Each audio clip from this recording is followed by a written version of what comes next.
মা ব্রাশ করতে গিয়ে পানি মুখে নিয়ে কুলি করছি। আমার রোজা কি ভেঙে গেছে না আছে? না, ব্রাশ করতে গিয়ে মুখে পানি গেলে কিছু হয় না।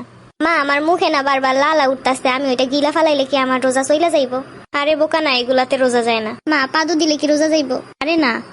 তাহলে কাশি উঠলে কফ ফালাইলে কি রোজা যাইবো? না, এগুলোতে রোজা যায় না। আর ভুলে পানি খেয়ে লাইলে কি রোজা যাইবো? কেন, তুই আবার ভুলে পানি খেয়েছিস নাকি? পানি ঠান্ডা না গরম দেখতে গিয়ে ভুলে খেয়ে লাইছি। খেতে সমস্যা নাই, বাচ্চারা দিনে 4-5টা রোজা রাখতে পারে। আমি কি বাচ্চা নাকি?